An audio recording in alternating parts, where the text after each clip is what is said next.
ওদিকে মা প্রভাবতী দেবী সন্তানকে কোলে নিয়ে মনে মনে ভাবছে, ভগবান, আমার স্বামী যদি এসে আমার এই সন্তানের মুখ দর্শন করে, আমার সন্তানে কোলে থাকবে, কিন্তু স্বামী আমাকে ছেড়ে চিরতরে বিদায় দেবে। না না, আমি তো একজন নারী, নারীর কর্তব্য স্বামীর চরণ সেবা করা, নারীর কর্তব্য স্বামীকে সেবা করা। আমি চাই না ওই সন্তান সুখী হয়ে আমার ইহ জগতের ইষ্ট দেবতাকে হারাতে। ভগবান, এদিকে প্রভাস ঠাকুর ছুটতে আসছে প্রভাবতী। যখন সে একবার শুনতে পেল স্বামীর কণ্ঠ, মনে মনে ভাবছে, ওই তো আমার স্বামী ঘরে ফিরে আসছে। কিন্তু না, আমার স্বামীকে এই সন্তানের মুখ দেখতে দিলে হবে না। তাই কি করেছে জানো? সন্তানের মুখ দেখতে দেব না বলে এমনই ভাবে বসন দিয়ে সন্তানের মুখটি আচ্ছাদন করে। ঠিক এমন সময় প্রভাস ঠাকুর ধীরে ধীরে গৃহ মধ্যে প্রবেশ করছে। প্রভাবতী,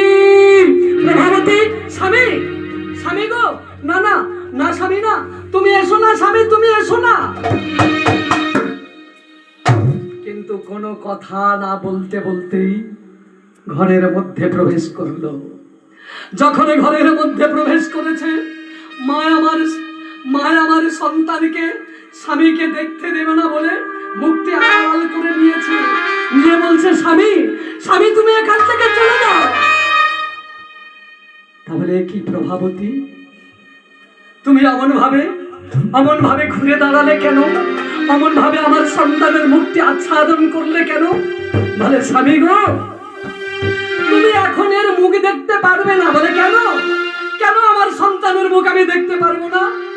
বলে, স্বামী গো, এখন তো এর অশৌচ যায়নি, তাই তুমি এর মুখ দেখতে পাবে না। বলা, এখন যে তোমার অশৌচ। কতদিন পরে আমি সন্তানের পিতা হয়েছি, আর আমার সন্তানের মুখ আমি দেখবো না? দাও আমার সন্তানকে আমার কোনো দাও বলছি। প্রভাবতী দেবে না, আর প্রভাস ঠাকুর শুনবে না। জোর করে সন্তানকে ছিনিয়ে নিয়ে মুখের দিকে তাকিয়ে হাসছে। প্রভাবতী, দেখো প্রভাবতী, আমার সন্তান আমাকে দেখে কেমন ভাবে হাসছে দেখো। প্রভাস ঠাকুর সন্তানের বদনে বারে চুম্বন করছে। কি ভারী মিষ্টি মুখখানা গো। বলে, তুই যে আমার কুড়ে ঘরে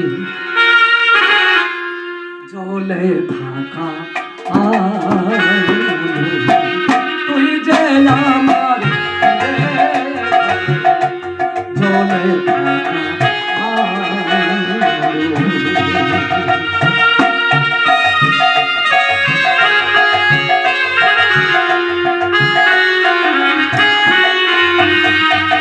তুই যে আমার সাত রাজার ধান, এক মানে